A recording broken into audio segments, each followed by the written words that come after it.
কি সেই উদ্দেশ্য? সেটি হলো এমন একটি গণতান্ত্রিক রাষ্ট্র, সরকার, সমাজ ব্যবস্থা আপনাদের আমাদের প্রত্যেকের প্রত্যাশা, এমন একটি কর্ম পরিবেশ আপনাদের প্রত্যাশা, যে রাষ্ট্র এবং সমাজ আপনাদের প্রত্যাশা এবং প্রাপ্তি নিশ্চিত করবে। মাথার ঘাম পায়ে ফেলে উৎপাদন উপার্জন করার পর আপনারা শ্রমের ন্যায্য মূল্য পাবেন। রাষ্ট্র ও সমাজে আপনাদের অধিকার এবং মর্যাদা নিশ্চিত থাকবে। এমন একটি গণতান্ত্রিক রাষ্ট্র, সরকার, সমাজ ব্যবস্থায় আপনাদের সহ আমাদের সকলের প্রত্যাশা। এমন একটি বাংলাদেশ প্রতিষ্ঠিত হলে আপনারা ভালো থাকবেন, আপনাদের পরিবার ভালো থাকবে, বাংলাদেশ ভালো থাকবে। আপনারা ভালো থাকলে দেশ ভালো থাকবে। দেশ এবং জনগণ ভালো থাকলে, দেশে জনগণের অধিকার প্রতিষ্ঠিত থাকলে কেউ বাংলাদেশকে তাবেদার রাষ্ট্রে পরিণত করতে পারবে না। সুতরাং দেশে জনগণের অধিকার প্রতিষ্ঠিত থাকা না থাকার সঙ্গে, জনগণের ভালো থাকা না থাকার সঙ্গে কিন্তু দেশের স্বাধীনতা, সার্বভৌমত্বের সরাসরি সম্পর্ক রয়েছে। প্রিয় ভাই বোনেরা, আপনাদের ভালো রাখার জন্য, দেশ এবং জনগণকে নিরাপদ রাখার জন্য, জনগণের অধিকার সুপ্রতিষ্ঠিত রাখার জন্যই আমাদের এই রাজনীতি, বিএনপির রাজনীতি। আমাদের সকলের প্রিয় দল বিএনপির প্রতিষ্ঠাতা, বাংলাদেশের স্বাধীনতার ঘোষক শহীদ রাষ্ট্রপতি জিয়াউর রহমানের একটি কথা এই ক্ষেত্রে আমি স্মরণ করতে পারি। শহীদ জিয়া বলেছিলেন, আমাদের রাজনৈতিক দর্শন হলো জনগণের কল্যাণে কাজ করা। প্রিয় ভাই বোনেরা, জনগণের রায় বিএনপি অনেকবার রাষ্ট্র পরিচালনার দায়িত্ব পালনের সুযোগ পেয়েছে। বিএনপি সরকার প্রতিবারই মানুষের অধিকারের প্রতি সম্মান রেখে জনগণের কল্যাণে আন্তরিকভাবে দায়িত্ব পালনের চেষ্টা করেছে। এই কারণেই কিন্তু বিএনপির নেতাকর্মীদেরকে কখনোই দেশ ছেড়ে পালিয়ে যেতে হয়নি। প্রিয় ভাই ও বোনেরা, গত ১.৫ দশকে স্বাধীন বাংলাদেশকে পরাধীনতার শৃঙ্খলে আবদ্ধ করে ফেলা হয়েছিল।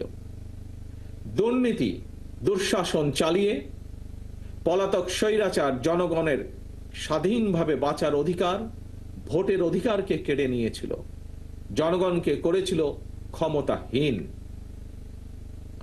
হাজারো শহীদের রক্তের বিনিময়, বীর জনতার গণ অভ্যুত্থানে ৫ই আগস্ট ফ্যাসিবাদের পতন ঘটেছে।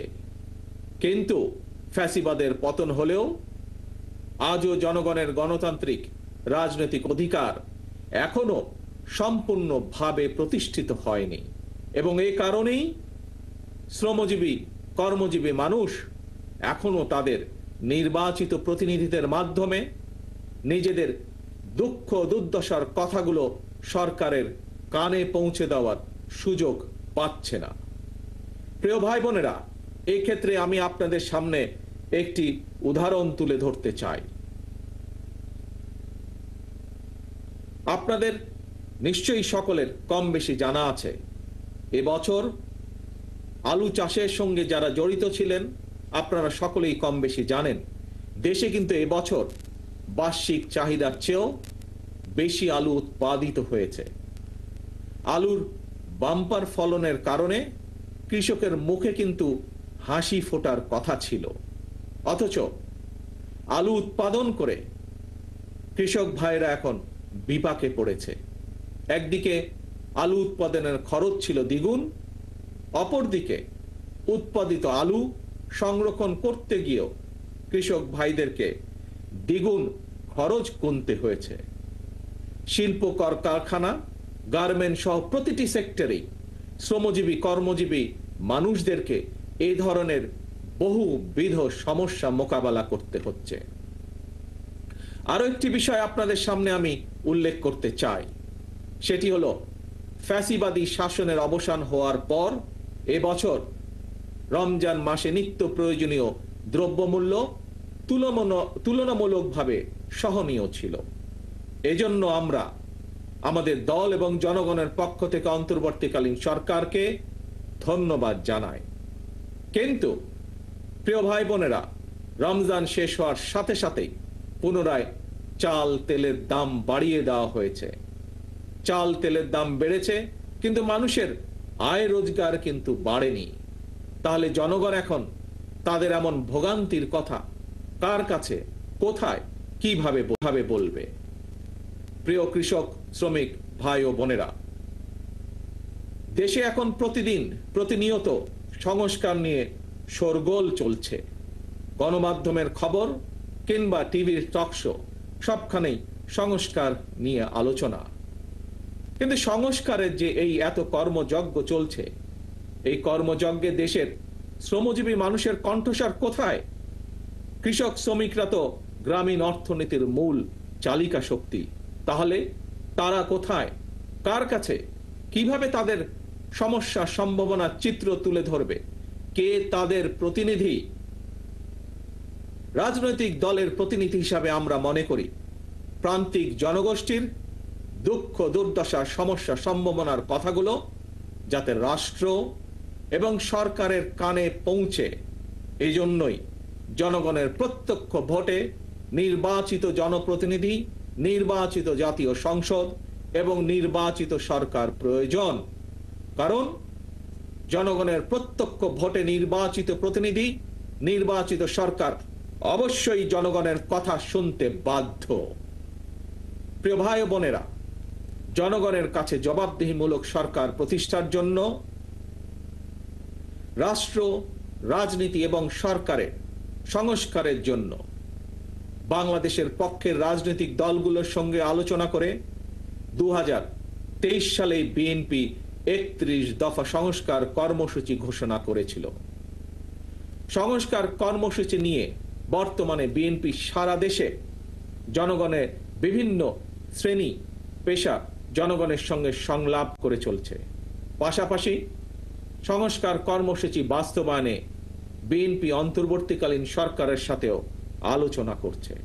কারণ রাষ্ট্র রাজনীতির গুণগত পরিবর্তনের জন্য যেমন সংস্কার প্রয়োজন, একইভাবে জনগণের রাজনৈতিক ক্ষমতা নিশ্চিত করার জন্য, জনগণের ভোটের অধিকার প্রতিষ্ঠার জন্য প্রয়োজন নির্বাচন। বিএনপি মনে করে সরকার এবং নির্বাচন উভয়টি প্রয়োজন। অন্তর্বর্তীকালীন সরকারের প্রতি আহ্বান, আপনারা একটু সতর্ক থাকবেন। অন্তর্বর্তীকালীন সরকারের একটি অংশ সংস্কার এবং নির্বাচনকে মুখোমুখি দাঁড় করিয়ে ফ্যাসিবাদ বিরোধী রাজনৈতিক দলগুলোর মধ্যে সুপরিকল্পিতভাবে বিরোধ উস্কে দিতে চায়।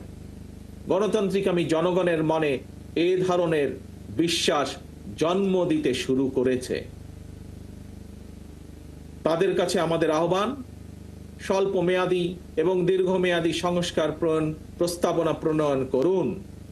কোন রাজনৈতিক দলের আপত্তি নেই, তবে পাশাপাশি প্রয়োজনীয় সংস্কার সম্পন্ন করে আইন শৃঙ্খলা বাহিনী, বিচার বিভাগ এবং নির্বাচন কমিশনকে প্রস্তুত করুন।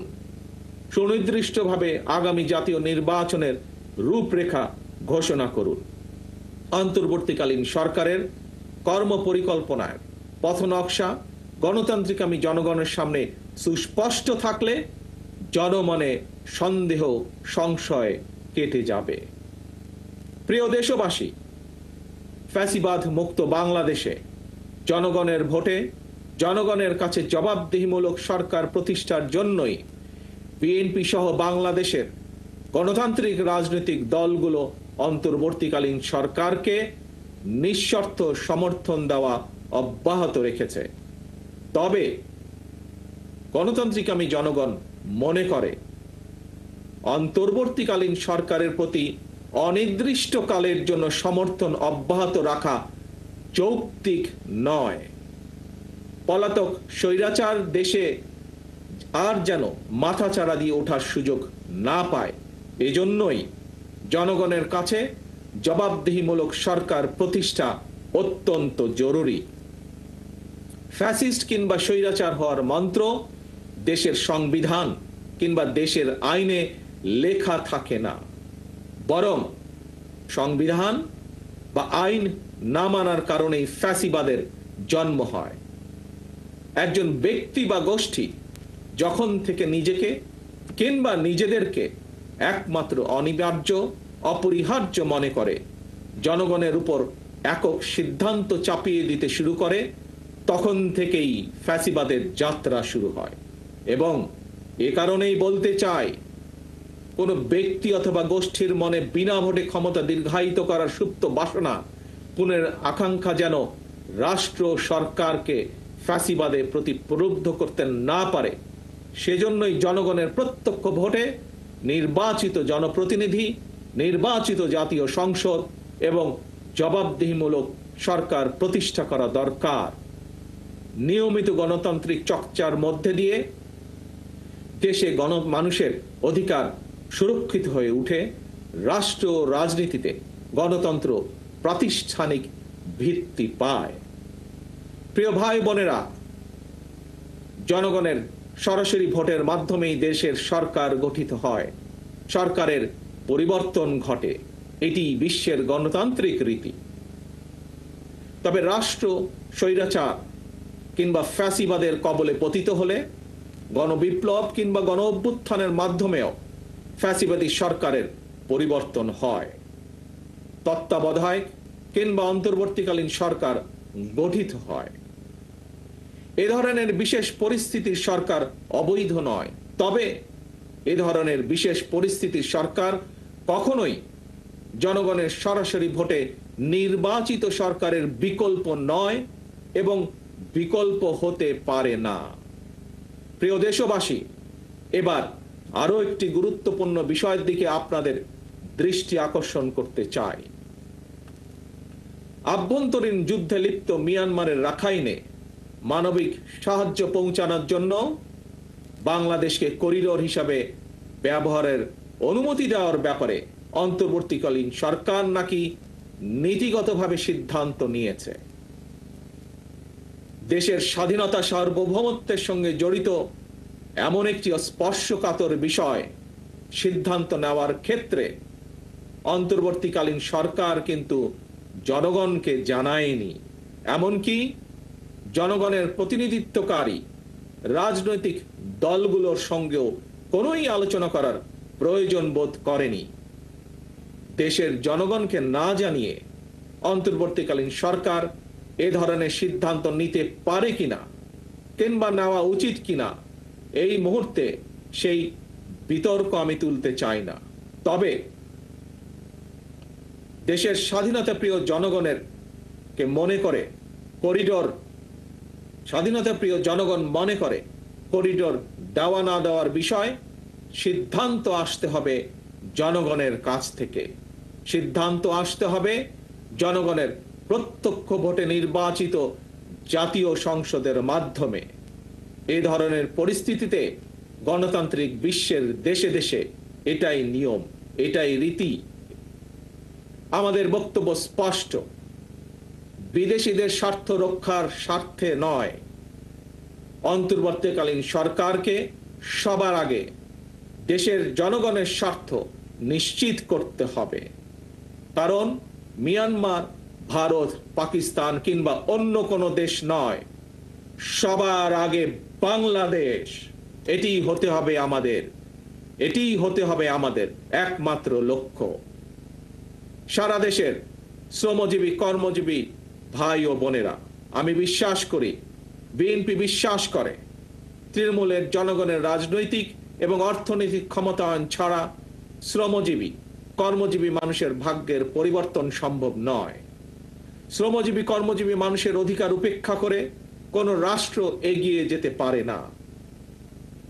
শ্রমজীবী কর্মজীবী মানুষের শ্রম, ঘাম, মেধার উপর নির্ভর করে একটি দেশের উন্নয়ন এবং অর্থনীতির শক্তিশালী ভিত্তি রচিত হয়।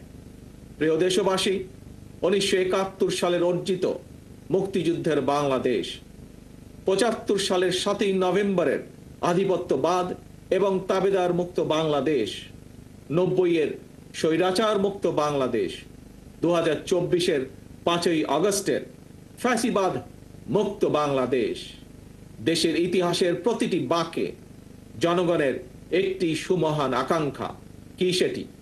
সেটি হচ্ছে একটি বৈষম্যহীন, নিরাপদ, মানবিক, গণতান্ত্রিক বাংলাদেশ বিনির্মাণ। আজকের এই বিশেষ দিনে দেশের কৃষক, শ্রমিক, মেহনতি মানুষ দল, মত, ধর্ম, বর্ণ নির্বিশেষে দেশের গণতন্ত্র প্রিয় জনগণের প্রতি আহ্বান, কোনো উস্কানি কিংবা অপপ্রচারে বিভ্রান্ত হবেন না। ৭১-এর মুক্তিযুদ্ধ থেকে আজ পর্যন্ত সকল শহীদদের কাঙ্ক্ষিত বাংলাদেশ প্রতিষ্ঠার জন্য আসুন আমরা ঐক্যবদ্ধ হই, ঐক্যবদ্ধ থাকি। কারণ অনৈক্যের সুযোগ নিয়ে পরাজিত পলাতক অপশক্তি যাতে আর পুনর্বাসিত হবার সুযোগ না পায়, এই ব্যাপারে সতর্ক এবং সজাগ থাকার আহ্বান জানিয়ে কৃষক, শ্রমিক, মেহনতি মানুষ, গণতন্ত্রী কামী জনগণের সাফল্য কামনা করে আমার বক্তব্য শেষ করছি। আল্লাহ হাফেজ। বাংলাদেশ জিন্দাবাদ। বাংলাদেশ জাতীয়তাবাদী দল জিন্দাবাদ।